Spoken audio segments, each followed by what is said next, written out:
Order! Order! You are an incorrigible delinquent at times. Behave yourself, man!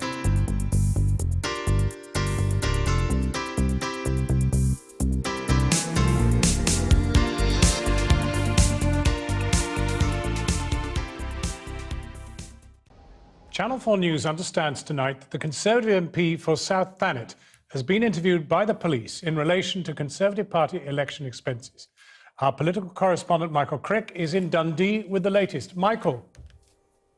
Well, John, things do seem to be moving rapidly on this story now. A number of outlets have reported tonight that Craig McKinley, the Conservative MP for South Thanet, was interviewed by Kent Police under caution for a number of hours. We understand he was interviewed at the end of last week, that Kent Police have had a team of 9 detectives working on these allegations, which first arose from stories that we did on this programme more than a year ago about money spent by the Conservative Party on that campaign in South Thanet, where, of course, famously they defeated Nigel Farage. Now, over the last year, we've also been reporting on Conservative campaign spending in more than 24 marginal seats all over the country where Conservative MPs were elected, and money that was spent on the famous battle bus campaigns whereby Conservative volunteers were bussed into marginal seats and kept at the party's expense in hotels. Now,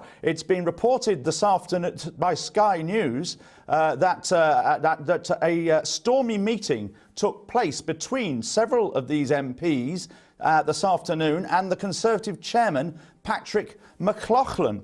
And Sky News have reported also how one of the MPs, Carl McCartney, has written an email to Mr McLaughlin in very angry terms. Mr McCartney, who's MP for Lincoln, says, "We didn't create this mess, the clever dicks at CCHQ did." CCHQ being Conservative headquarters. And I don't see their professional reputations being trashed in the media. Mr McCartney goes on that the MPs feel completely cast adrift by Conservative headquarters, the whips, the parliamentary party, and left to fend for themselves. Now, one thing it's understood that these MPs are unhappy about is that the party high command seems to have received an advanced copy of the Electoral Commission's report into the allegations we've been making over the last year, but they haven't let the MPs themselves take a look at it in order to prepare a response. Mr McCartney tonight issues a statement saying that they were told, these MPs and candidates, by party officials in London that battle bus spending had always been regarded as a national expense and not local. Michael Crick, and we will indeed be getting more from Michael on this development later in the programme. Very good evening. Sky News tonight has seen evidence of the anger of a group of Conservative MPs understood to be under investigation about spending on the 2015 general election campaign. Around 30 backbenchers met the Conservative Party chairman today to express their concerns amid the possibility that their election contests could have to be rerun. Well, those concerns were summed up by one of them pretty bluntly. Carl McCartney, the MP for Lincoln, said in an email that clever dicks at Tory HQ had created what he called this mess and that they were covering their own backsides. Our political correspondent Tamara Cohen reports. The Conservative secret weapon, the battle bus, which brought teams of activists from around the country to target marginal seats. It helped secure them a surprise majority government. But the successful operation was accused of breaking strict laws about campaign spending. In May 2015, the Conservatives won the election. In January 2016, allegations emerged about campaign spending, that seats such as Thanet South may not have been properly declared. A month later, the Electoral Commission announced it was launching an investigation into the party. Then in May last year, the first of around 24 police investigations into individual MPs began. The Tory election campaign was masterminded here at Conservative Central Office. Sky News has obtained 2 bombshell emails from the Conservative MP Carl McCartney, one of those under investigation. One is to 30 of his colleagues, claiming that Central Office has kept them in the dark about an official investigation into whether they misspent. The second is from the MP to party chairman Patrick McLaughlin, claiming central office were to blame, but is trying to hang the MPs out to dry.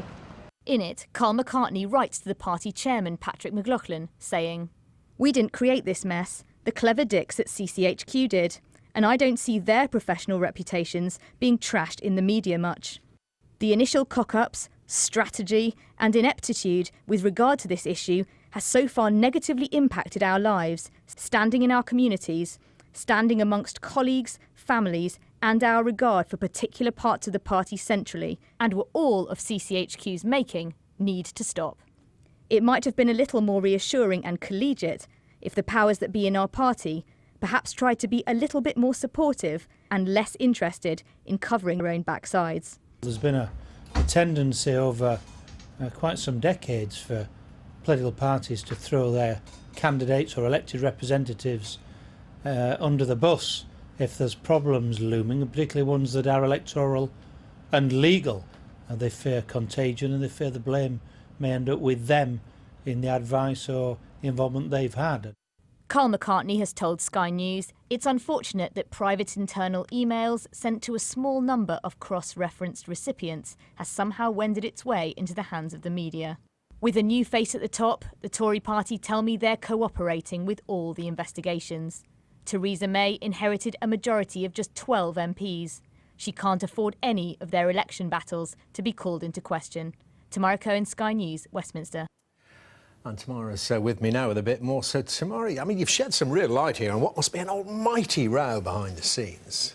It is a row. This has been going on for about a year. I mean, some of these Tory MPs tell me that they've been under the shadow of suspicion for 15 months. They feel very scared about these police investigations looming. Many of them just got into Parliament for the first time in 2015, fighting key battles against Labour and the Lib Dems. They say that Downing Street, the party, the central office officials were very slow on the uptake, slow to realise that this was a problem, and a problem that they believe is of their own making, because the MPs say that the battle bus came along, they were told this is national, this is local, and they said that they followed all the rules, and they believe that they haven't done anything wrong. But they say now that they've woken up to it, they believe Downing Street are concerned about what might come from these investigations. And one of the upshots, I mean, a lot still has to happen, but one of the upshots could be that we get Nigel Farage MP. Well, I mean, if you follow what sounds far-fetched, but one of the ones that I understand the Conservative Party are most concerned about, the one they are currently most concerned about, is Thanet South, where they threw a lot of resources at preventing Nigel Farage from winning that seat. The Conservative MP Craig McKinley won that seat. He, we understand from other reports tonight, has been interviewed by the police under caution. Of course, if the police were to ever bring charges against him for an election offence, and that is that he knowingly made a false declaration, they would have to prove that the MP himself knew that it was wrong.